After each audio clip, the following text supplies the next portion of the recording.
Hey there, gang. Oh my goodness. I gotta get rid of this. There it is. Okay. Let's try that again. Hey there, gang. David here. Just wanted to share some live subscriber feedback with you. So if you're watching live, feel free to chime in. If you are watching the replay, thanks for watching the replay. I put out a subscriber survey to my email subscriber list a couple of weeks ago. Have not really had a chance to look at the results. I think I just sent, I'm not even sure I sent an email about this. Let me see if I can change screens here real quick. Oh, there it is. All right. Before I get to that, I think I sent out a couple of tweets.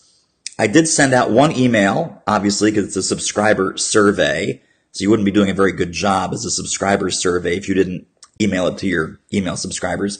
And then I just put it in a couple of my Facebook groups and LinkedIn and a few tweets. So not even a big deal. But let me show you the results, because the results are actually pretty interesting. So I'm doing some screen sharing here. I'm using this tool called Ecamm Live. I've never done a screen share on here before. And you can apparently switch from camera. There's the camera. You can switch from camera to desktop, and we'll see if any of this works. But let me at least scroll through and show you. So my first question was for my audience, my subscribers, you guys that are paying attention to me, and thank you for that. I love and hugs and kisses, and I appreciate every second of attention that you share with me. Right now, you're employed as an entrepreneur or as an executive working for a company, and it looks like 90%, 89.76% of folks are self-employed or entrepreneurs. About 10% are still working the corporate day job. For a regularly scheduled Facebook Live show, what time are you most likely to tune in? And again, this is my first time looking at this material, so it's kind of fun to share this with you. It's kind of a full circle experience here. It looks like the winning time is 5 o'clock Eastern, and then close second is 12 o'clock. So there's the breakdown.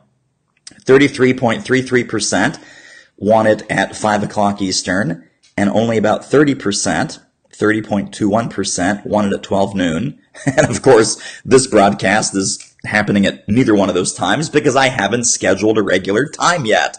But it looks like we're doing bourbon. Looks like we're doing a bourbon cast, Bourbon with Newman. It's 5 o'clock somewhere. It's 5 o'clock Eastern.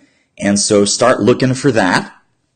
I will start to do those at 5 o'clock Eastern for you guys, and you'll probably get an email or a Facebook post or who knows what you'll get about that. Is starting or growing your speaking-driven business, meaning keynotes, seminars, training, coaching, consulting, etc., your top priority right now? And this was interesting. About 72% of the folks said yes, and 27% said no. And that's cool. That's all good. Here was fascinating. I love this one. Look at this. 50-50 split pretty much. Do you regularly listen to podcasts? 51% yes, 48.96% no. So here I am genuinely debating, do I launch a podcast? Do I want to do a podcast? I had a podcast a few years ago, ran for 20, 25 episodes, then I killed it, turned it off. It's no longer on iTunes. At that time I wasn't feeling it. Now I'm reconsidering. You guys are not making this easy for me. You're not making this easy whether or not I should do a podcast, because obviously 50-50, it's like, half would listen, half might not. Even if you listen to podcasts, you might not listen to mine. So who knows? Who knows what's going on? And Amy says, I've been pondering the same thing. Well, Amy, listen, do a survey. Do a survey.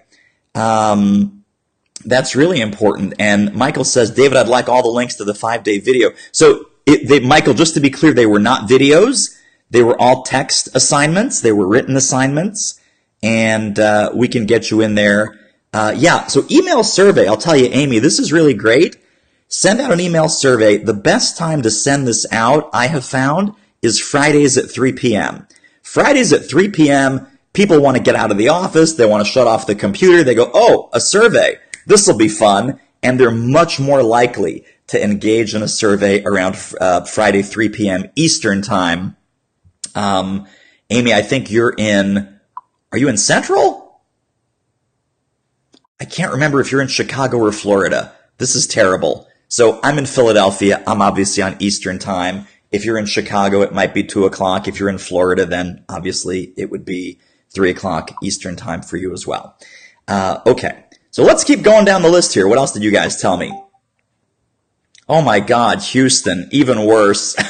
It's like I'm terrible. It's like Houston people don't want to be mistaken for people in Florida or people in Chicago. So Houston. Okay. Well, it just goes to show you how the East Coast and the West Coast have no idea what's going on in the middle of the country. I'll be lucky to find Dallas, my friend. I'll be lucky to find Dallas, much less Houston, although it was great seeing you at our NSA Houston meeting. So let's look at this revenue thing, and this is fascinating to me. I'll tell you how I'm going to use this information. It looks like, let's do the breakdown here, 45% of folks making less than 50K, 16% doing 15 to 100, another 16% doing 100 to 200, and then we got some dribs and drabs doing 3, 4, 500K. I have been debating and agonizing about how much I should be putting weight into the messaging of going from 5 figures to 6. 5 figures to 6, 5 figures to 6, because I obviously have worked with some people that are doing 3, 4, 5, $600,000 a year. That's not necessarily my sweet spot or the majority of my clients, but we do fantastic work together with some of these high-end speakers. Here's the answer, my friends. For the green bar and the blue bar, which is about 46% plus 16%, so taken together, that is over 60% of my audience, this would mean something, going 5 figures to 6.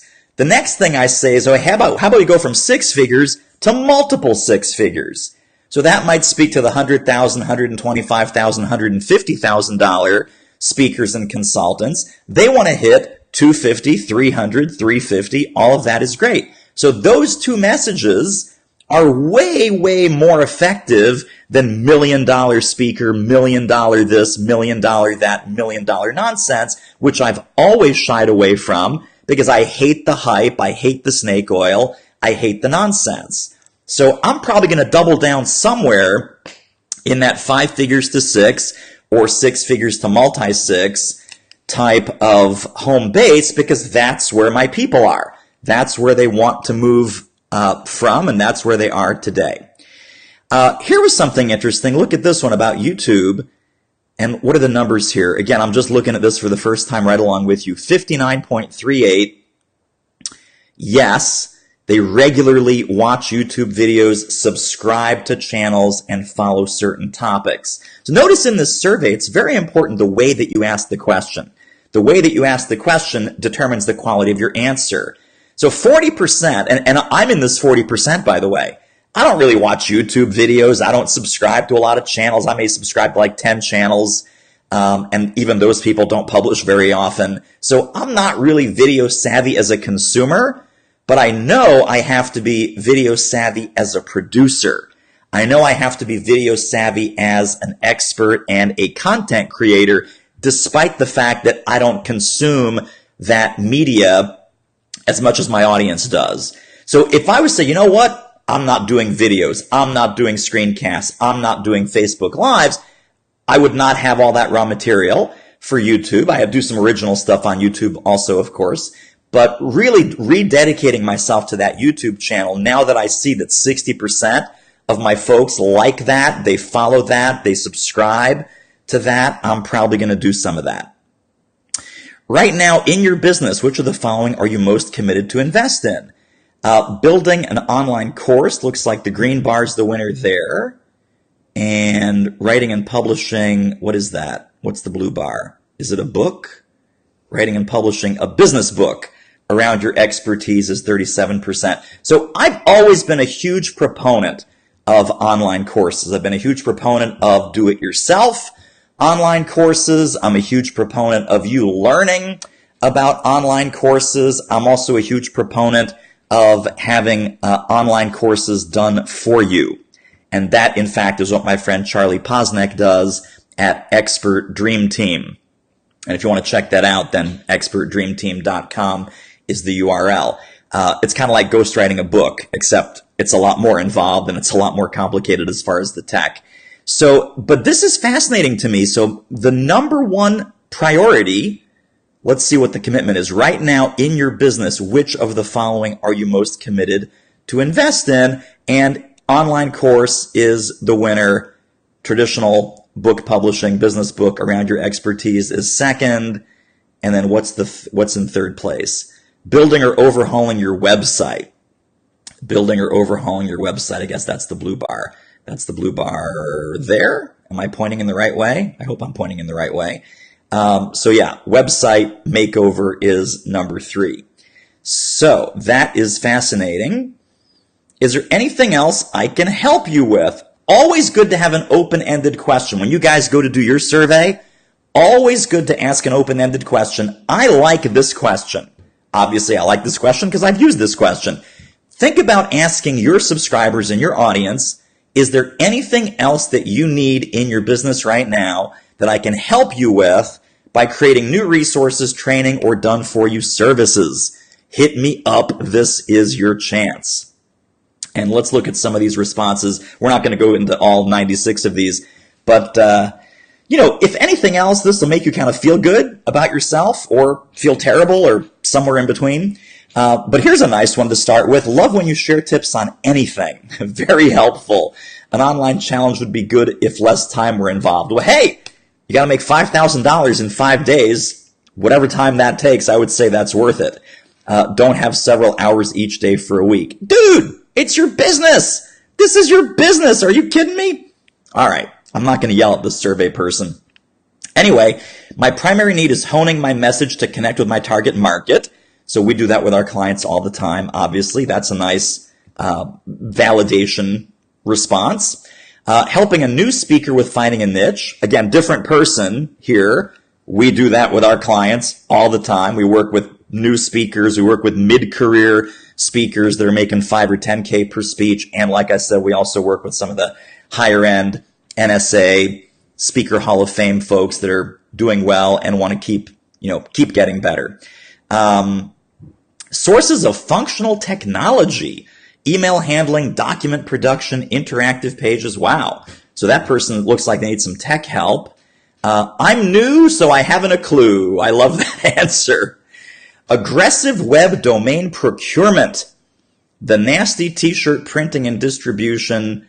No, seriously, I can't think of anything else right now. You are an absolute rock star of offering value. Oh, thank you. See, that's why I hate that these surveys are anonymous. Because I can't thank that person. I can't find that person in my database to send them a nice thank you note. And again, this is the first time I'm looking at this, so I had no idea if these were good, bad, ugly, nasty, who knows. Any other needs? There's a wise guy answer. Yes, I do. Branding for speakers, how to position and market yourself when you're very different from what's out there. And alternatives to corporate speaking. My book is about leaving corporate, so I'm not a good fit. Plus, I bring drums for the audience. Well, it's kind of fun. And we've worked with all kinds of different corporate, nonprofit, association, B2B, B2C, all kinds of different variations and all kinds of corporations, associations, groups, conferences, events that hire speakers. So that's not a problem. And then we have a couple of no's. No. Direct sales through the phone. Again, we teach that in our mentorship program. Not right now. I need investors. Oh my gosh. Well, again, being totally anonymous, not sure who that person is, but you don't need investors. You need some marketing help. You need a clue, my friend. How to grow an email newsletter list. Best practices on email newsletter frequency. Okay, so this is great.